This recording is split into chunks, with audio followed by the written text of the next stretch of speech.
why so thin-skinned? And particularly those young people you mentioned can be online very thin-skinned about what I consider very minor things.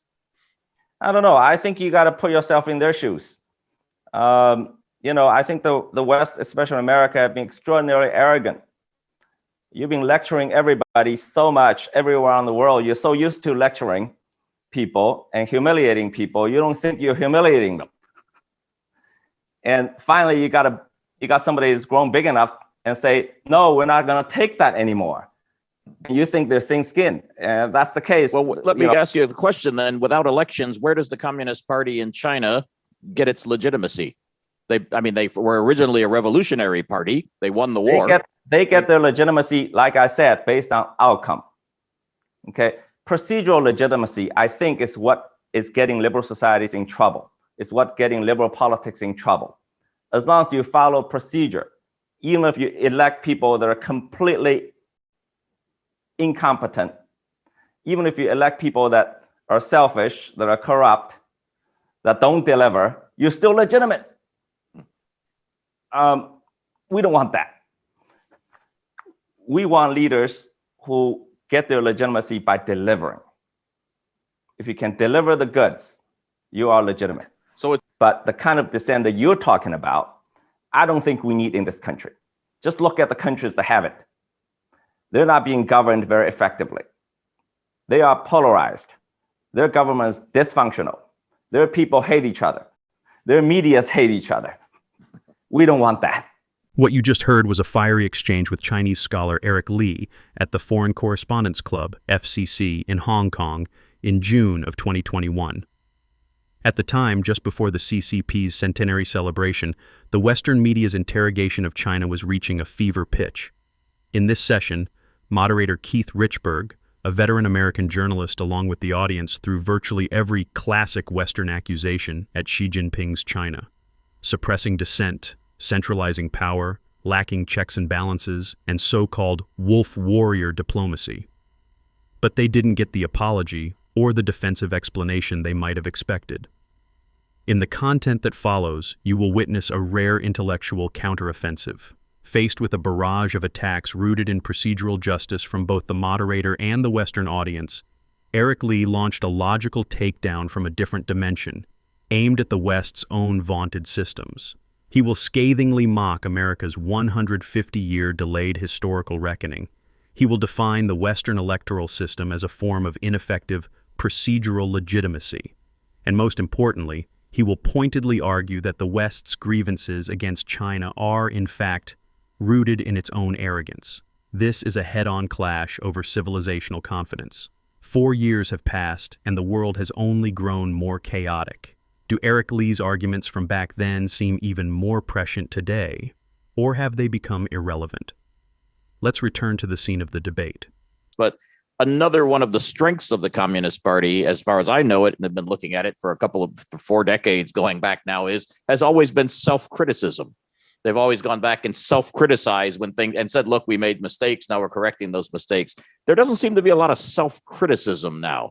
And I say very specifically that, for example, there are whole areas of the past that are just off limits for discussion and debate. You don't hear any discussion about the Great Famine. You don't hear any discussion about the Cultural Revolution, certainly not 1989. And it almost seems as if everything started with the opening and reforms. Nobody ever wants to talk about what came before. Is that healthy? Well, let me disagree with that.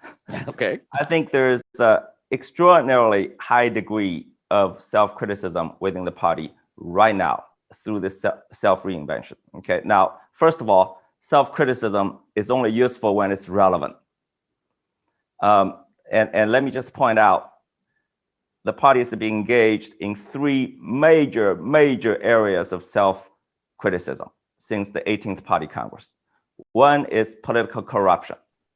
Okay, from 2012 on, every single newspaper, every single television, you can't get away from Chinese official media without reading and hearing about the horrible situation with corruption. And they attacked it because of that self-criticism. Okay. Second, environmental degradation. Okay, you can't get away from media reports, from the party itself. about we got to fix the environment. We screwed up.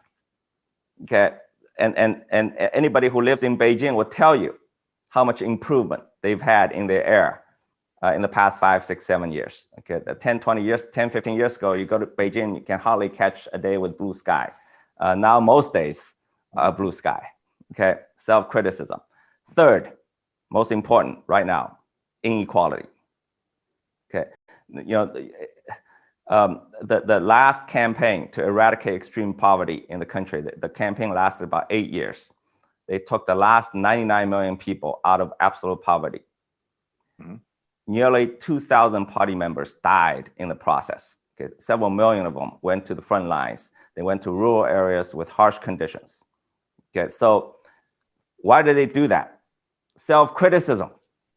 They realized there was a problem, that economic reforms have lifted a lot of people, made a lot of rich people, and built this great big middle class, but many, many millions of people were left behind. And there was something wrong with that. So the entire campaign was driven by self-criticism. Yeah, fair enough. Those are all three fair points of self-criticism.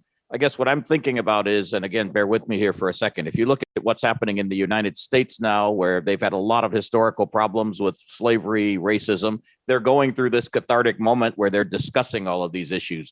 Europe as well, after the Black Lives Matter movement, Europe is going through a reckoning with its own past of colonialism, et cetera. In China, it seems, again, the past is always blocked off. Nobody wants to talk about it. It's not open for discussion. You can't talk about. They even try to crush any memory of what happened in 1989. When will China have that kind of historical reckoning? When will the party go back and say, look, we made some mistakes? That doesn't diminish their power now. Well, race is always a big problem in America. I know that's from the country's DNA. So I think I will support a greater discussion in America. And that came very late.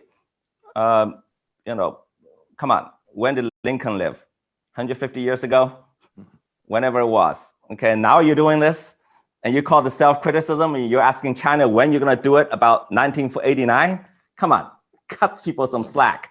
Well, I think we didn't wait until after. It's been since Lincoln that we've discussed race in America. I'm sure things that have happened in the history of the People's Republic will be discussed much, much sooner than how soon you address the race problems in America.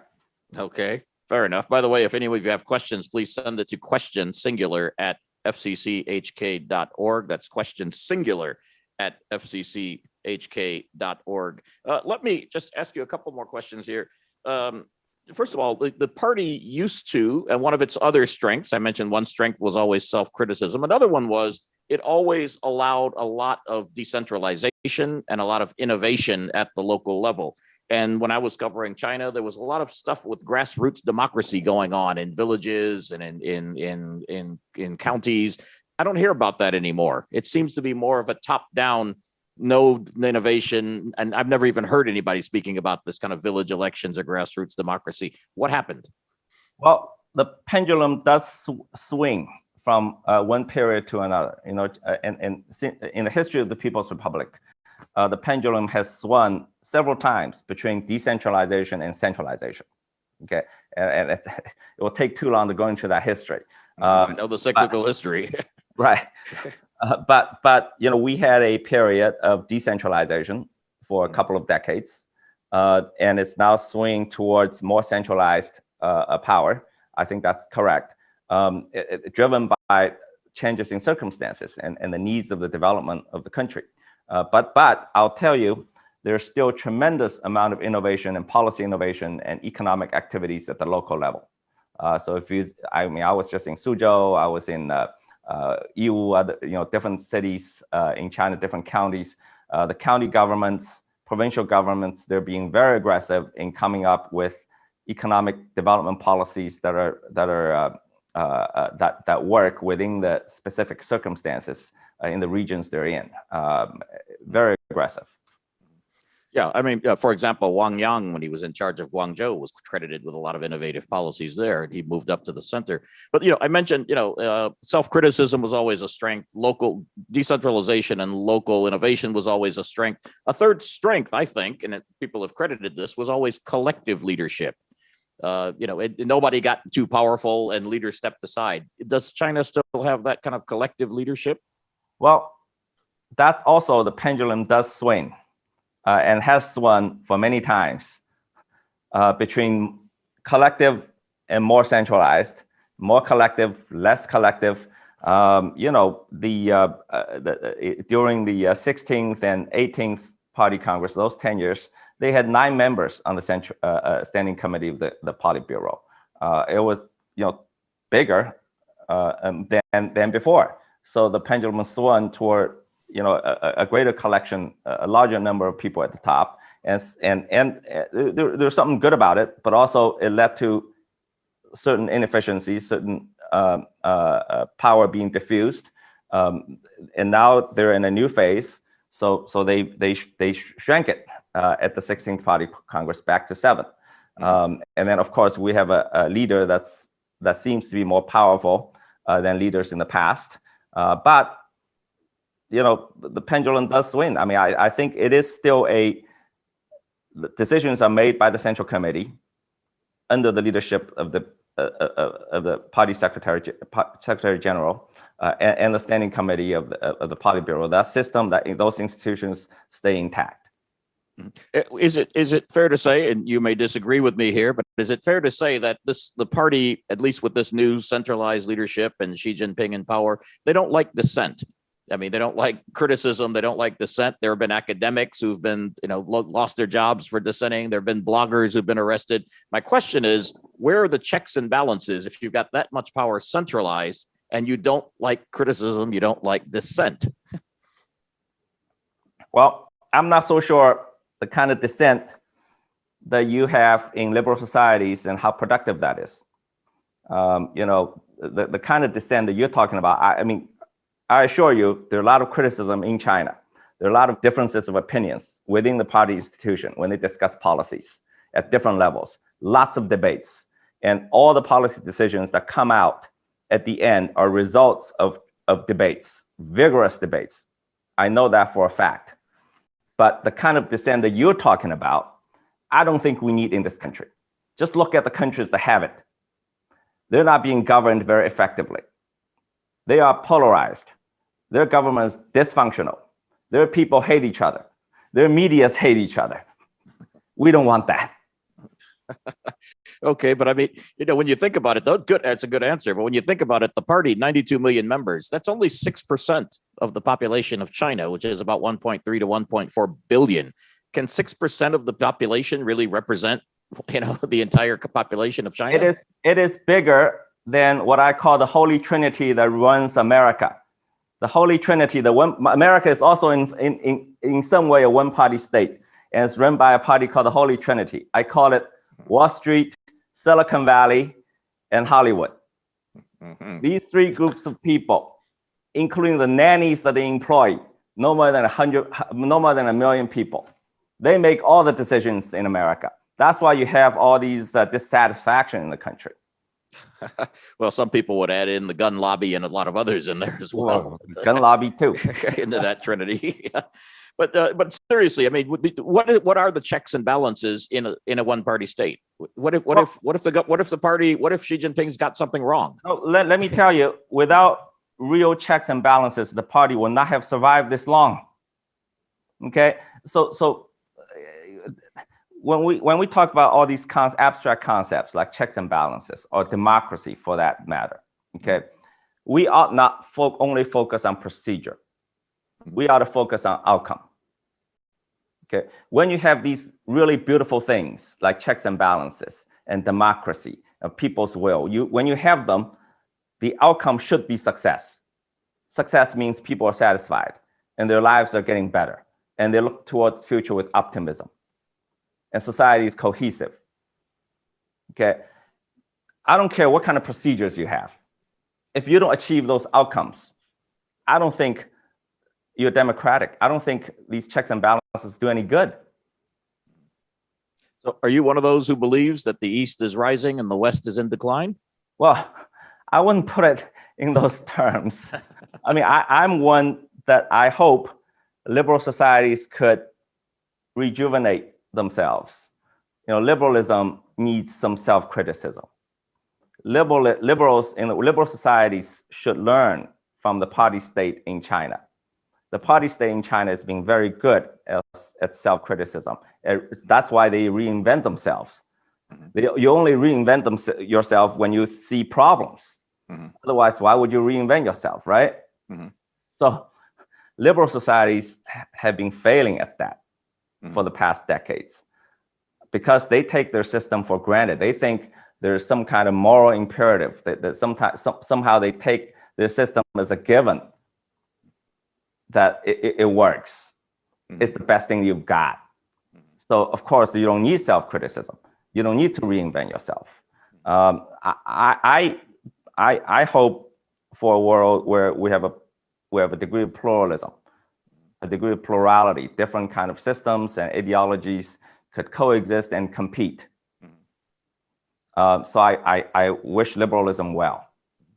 Well, let me ask a question that might be slightly provocative. Don't mean it to be, but I mean it, and I mean it with all seriousness. I mean, most people would say that the vast majority of Chinese support what the Communist Party has done and what the Communist Party is doing. Why don't they have an election? Like in Singapore, where the ruling party has been in power, they have elections to legitimize their rule every once in a while, and they continue to stay in power. But that kind of rejuvenates and allows them to claim legitimacy from the people. Well, we have a system of selecting capable people from the population and move them up to lead the country. And they've proven to be great leaders and effective leaders. They have delivered. Countries, I mean, Singapore is a small place. I don't want to use it as an example. Okay, countries, especially big liberal societies, at least in the past few decades, with your elections, have not been able to produce leaders that are capable and effective and can deliver. So the best way for you to convince the Chinese to have elections to make yours work. Well, let me ask you the question then. Without elections, where does the Communist Party in China get its legitimacy? They were originally a revolutionary party. They won the war. They get their legitimacy, like I said, based on outcome. Okay, procedural legitimacy, I think, is what is getting liberal societies in trouble. It's what getting liberal politics in trouble. As long as you follow procedure, even if you elect people that are completely incompetent, even if you elect people that are selfish, that are corrupt, that don't deliver, you're still legitimate. We don't want that. We want leaders who get their legitimacy by delivering. If you can deliver the goods, you are legitimate. So it's performance-based legitimacy, correct? Whatever you want to call it. I think democracy needs a set of new measurements. I think democracy needs to be measured by outcome, not by procedure. But what happens in China if the economy suddenly collapses? You've got a demographic challenge looming ahead. You know, you could always have some economic problem with debt, et cetera. If the party is tying its fate to making people richer, how long can that go on? Again, the question, I'm not sure can China keep rising? I'm not sure the party is tying itself by making people richer. I don't think it's the right term to put it. The party right now, like I said, in this current phase of reinvention, is tying itself with a future of China that's more equitable and productive, not making just a few rich. They want to lift everybody. Okay, they are tying their legitimacy with that mission. And I think most of Chinese people agree with that mission. And they need to succeed. If they fail, they'll lose legitimacy. Okay. If they succeed, they'll keep that legitimacy for a very, very long time. Okay, so there's no need for any kind of election, no need for even a referendum on whether you support the party.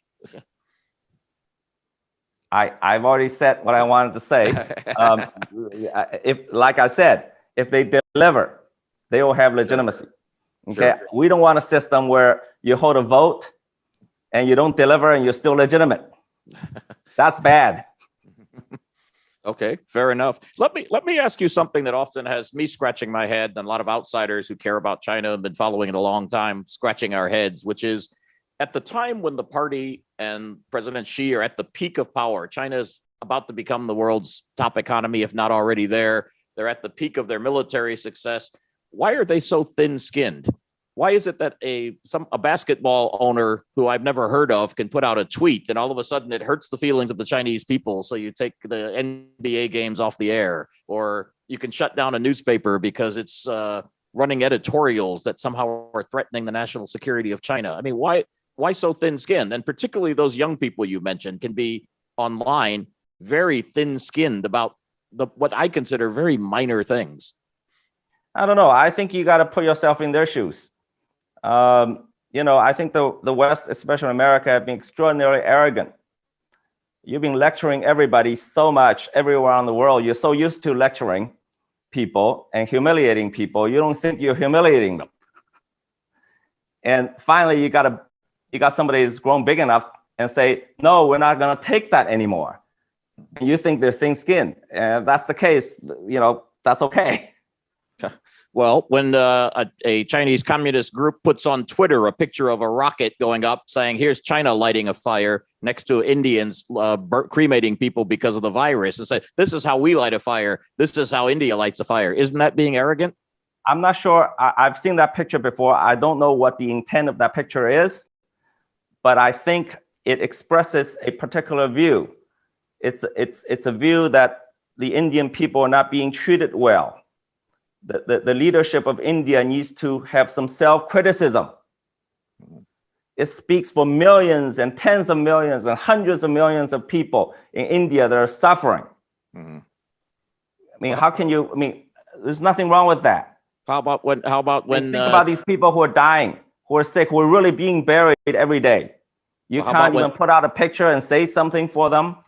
How about when? I don't think that was. I think it was mocking India, quite frankly. I don't know.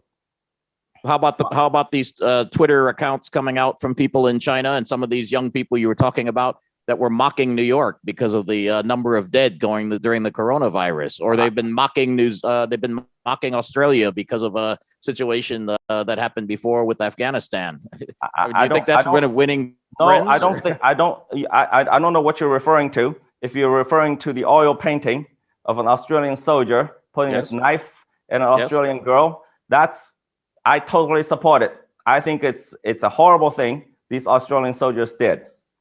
Okay, and this is an artist rendition of the tragic events that took place in Afghanistan. It is not mocking. It is serious. So you think these kind of wolf warrior? It was a crime. It was a crime, and they needed. Yeah, an artist attempted to call it that, to show it to the world what happened. It was an artistic rendition. It wasn't a photograph. It was a painting. And so you mentioned countries being arrogant. You don't think China is acting arrogant now? I hope we won't be arrogant. All right. But even if we are, we're far behind someone else. Well, let me ask you a question then. Another question. China's at the top, as I mentioned, they're at the top of their power economically, militarily, et cetera. But, I just looked at the recent Pew survey of 14 countries, and excuse me for looking down. I want to get it accurate. Negative views of China have increased in every one of the countries that they surveyed. 81% negative in Australia, 74% in UK, Germany, 71% negative, Spain, 63% negative, South Korea, 75% negative, US, Canada. I mean, the negative views of China and negative views of Xi Jinping in Asia and in Europe and in the US and Canada. Why is that? I've seen those numbers, and it's very interesting until I noticed something else. Okay, I noticed a very interesting trend, and that sets China apart from these other countries, many of these countries. Okay, in China, we have two trends going in opposite directions. Okay, in China, we have the Chinese people's view of their own government, of their own country, is improving significantly. They're getting more and more positive. Yet, other peoples in other countries, their view of China have been deteriorating. Then you notice these people's views about their own countries and about their own governments are also deteriorating. So they're just unhappy. Well, if you dig into those numbers, what it actually says, what the Pew report says, is that this negative view of China and negative view of Xi Jinping's ability to handle things are directly related to the coronavirus. And particularly because you mentioned, and I think it's correct, that once February of 2020 came along, China, with its lockdowns and quarantine, managed to handle the virus extremely well. But nobody likes to talk about what happened in December of 2019 and January of 2020, when they were locking up doctors and arresting bloggers who were trying to warn the world what was going on. Hey, why won't China become more transparent and allow people unfettered access to find out what happened? Heath, we had our first known case of coronavirus at the end of December 2019, at the almost last few days of the year, okay? And we had the Wuhan lockdown in January 20-something. Merely 3 weeks passed from the first known case of a virus that's completely unknown to mankind to a complete lockdown of a major city and a major province in China. That was also unprecedented in human history. 3 weeks. 3 weeks, we showed the world how serious this virus was in action. 3 months later, 6 months later, in America and Europe, you were still debating whether you ought to wear masks. Why were doctors being being called into the police for trying to tell the world something was going on? You can talk about all these specific events you want. I can go to America and find all these things that are happening in America. Okay, you guys were in America and Europe. You were debating whether people were protesting about wearing masks. They're insulting people. Political leaders in America were insulting American people for wearing masks. Nobody's defending America. We're talking about China here. Yeah, what I'm saying is you got to cut people some slack. You can't be too arrogant. Okay, don't be too arrogant. We had 3 weeks. It took us 3 weeks, like I said, from the first known case of coronavirus, of a virus that was completely unknown to the world, ever in history. Took us 3 weeks to shut down an entire city of 10 million people. There were supposed to be enough to show the world how serious it was. There was supposed to be some information sharing that was set up after the SARS epidemic between doctors in China and the world, and that didn't happen. Yes, it did. Yes, it did. You got to read the history. The genome sequence of the coronavirus was put into NIH in Bethesda and shared with the world, I think, in the first 2 weeks of January. Like I said, again, it took us 10 days, took China 10 days, maybe 2 weeks to share the genome sequence with the entire world. Okay, look, we're all at the same starting point. Everybody was surprised by the virus. We weren't geniuses here. It took us some time to figure out whether it was serious to begin with, okay? And it took us 3 weeks. We showed the world in action how serious it was. We locked down Wuhan. We locked down Hubei province. Okay, nobody's ever done it in human history. Well, look, I'm not going to go back and debate the history of that, but what I want to ask you, the question is, again, I'm going back to these negative views of China, which, if you believe the surveys, a lot of that is tied to the coronavirus and a feeling, and it may be inaccurate, a feeling that China's not being 100% transparent. When countries like Australia, for example, have asked for an international investigation, China says we're going to cut off trade. Come on. Why are they being so resistant to a real investigation so we can find out how this thing happened? We can argue all day long about how open they were to investigations. At least China was the only country that did allow WHO to come in and investigate. No other country has done that. You have countries that have 10, 100 times more deaths, 1,000 times more infections. Why isn't the WHO being called to go investigate there? Because the virus first was identified in Wuhan, and they're trying to find out if it came from the wet market or if it was an accidental lab leak. But what about how it spread so quickly? Maybe it spread because that lockdown of Wuhan didn't come until after the start of Chinese New Year. Why aren't these countries being investigated? So I'm just saying, look, there's a degree of openness. Every country has a degree of openness. And I think in comparison, China hasn't done so badly. All right. We have our own problems. I get it. We got problems. Okay. But I think one of the reasons why negative views of China have been rising in the rest of the world, in other parts of the world, especially in the West, that's linked to the coronavirus, is that debates like this one, the one you and I are having, are not being aired in Western societies enough. Would this be aired in China? I hope it needs to be aired in America. It also needs to be aired in China. The Chinese already know. The Chinese I think this debate should be aired in China right now, so everybody can hear this. Maybe it should be, but America and Europe need it much more. All right. Well, with that, I'm going to give you a slight break here, and I'm going to turn it over to Rebecca Bailey, who's got a couple of audience questions coming in. Rebecca, do you have some? I do. Hi, Eric. Our first question is from Frederick Demopoulos. I've subbed your question down a bit, Frederick, sorry.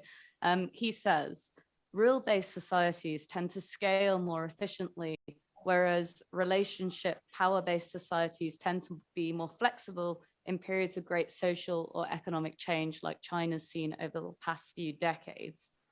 So first of all, do you accept that premise, I guess, that rules-based societies are more efficient over the long term? If you accept that, do you think that China's willing to move towards a more rules-based system as it sort of enters, I guess, this next stage of its reinvention? And if that is the case, would that change how the CCP has to operate? Well, I'm not sure what that means. I'm not sure how he defines rules-based societies. Well, I guess would you characterize China as a rules-based society? Of course I do. I mean, I'm yes, I do. So you reject the premise that the China, the premise of the question is somehow China is not rule-based and only America and the West are rules-based. I disagree with that premise. Different countries have different rules and how they work those rules. We have rules here, I tell you. If we don't have rules, we won't have thousands of these corrupt officials in jail. Okay? Okay. The second question is from Alejandro Reyes. He says, a lot has been made of Xi Jinping eliminating the two-term limit on the presidency, with some analysts arguing that this is a sign of the atrophying of the party itself and a sort of, I guess what Keith was saying earlier about a move away from collective leadership. What are your thoughts on Xi's move, and has there been any pushback within the wider party against that? I think the Chinese public and the party in particular had been very supportive of this constitutional amendment. And the country felt that, I'm just stating what I see on the ground here, okay? The country, you can disagree with those views, but I feel that most people here think this was the right thing to do given the circumstances and the stage of development of this country and the international environment it faces. And institutionally, it brought the office of the presidency in line with the other powerful offices in the country, which is the party secretary, the general secretaryship of the party and the chairman of the military commission. Both of them did not have term limits. So are you saying that Xi Jinping doesn't have more concentrated power than any other leader? No, he does. He does. I'm just saying the country is supportive of that. But that is a change, right? That is a change away from like the Xi Jinping era. So you said that the circumstances necessitated that change, but what are those specific circumstances? I've said that the pendulum has swung many times from more centralized power to less centralized, back to more centralized, back to less centralized. So it's nothing new. No, it's nothing new, but you said there were particular... This country's institutions have always been evolving. And if they evolve wrong, they'll pay a price. If they evolve right, they'll succeed. All right? And they've been evolving correctly in most cases. I mean, they made mistakes, like the Cultural Revolution was a mistake. The Great Leap Forward was a mistake, and they corrected course.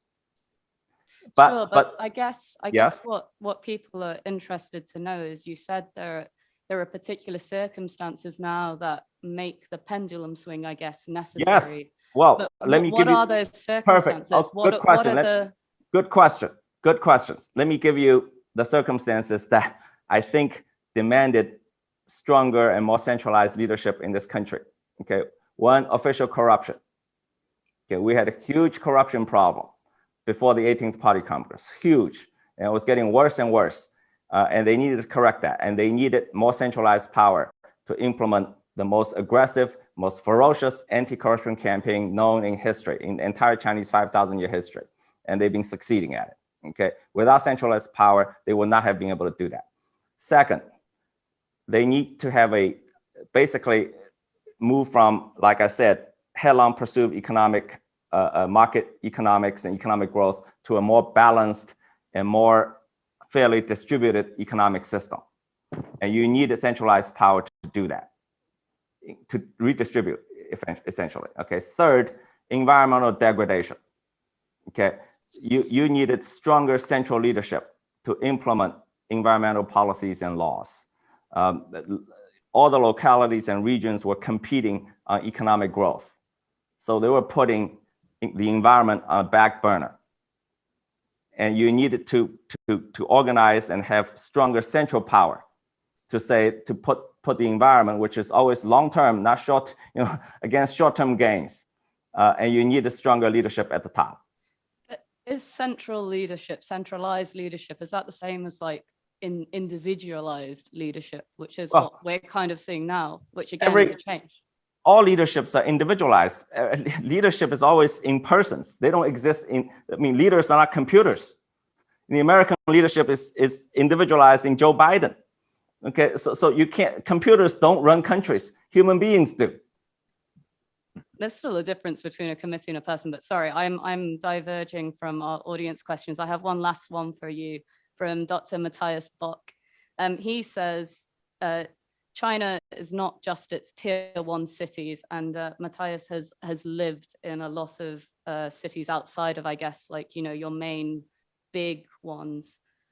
He says his experience is that unless Beijing defines an action, the kind of local government is basically either paralyzed or robotically executing something, which he thinks is a sort of disadvantage, and you often end up with these situations where people don't want to be the bearer of bad news, so you're not necessarily getting like an accurate picture on the ground relayed up to your central government.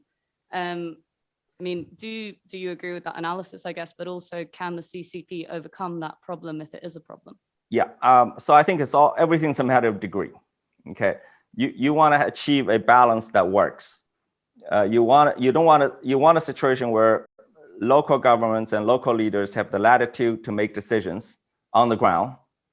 Yet you don't want to go so extreme that, like I said, the problem with the environment, okay, and the problem with corruption. So you want some stronger centralized leadership to fix some of those problems, to implement the right policies. But of course, you don't want to go so far the other way.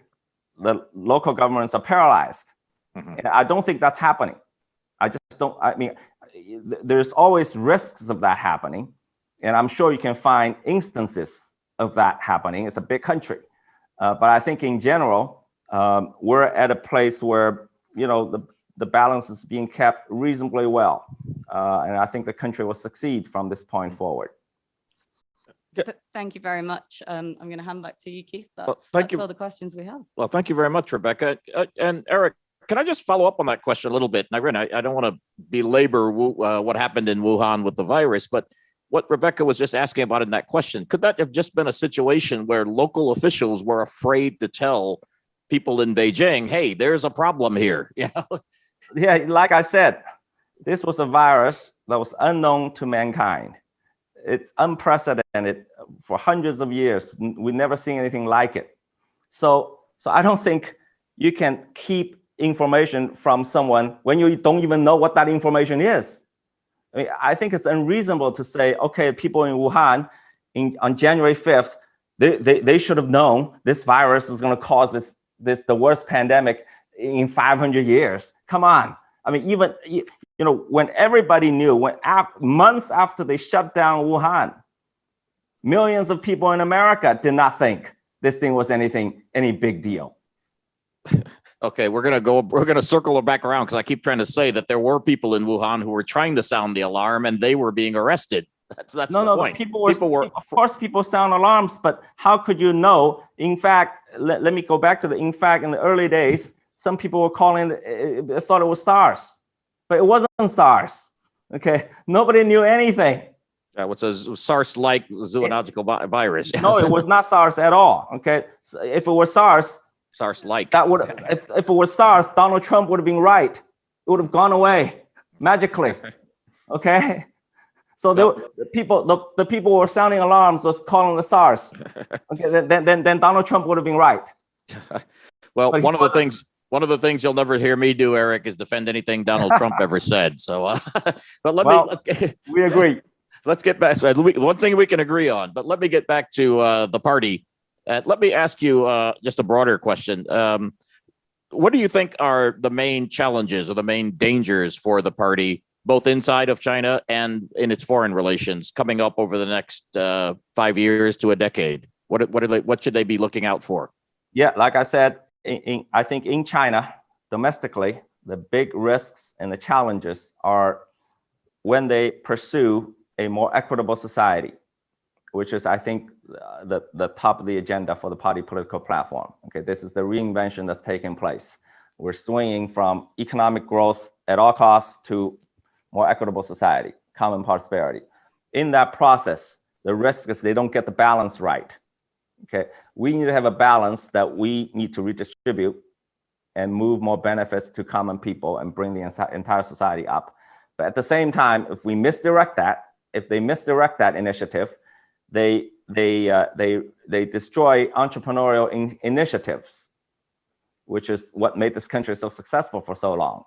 That would hurt the economy, and that will come back and hurt the party and the country.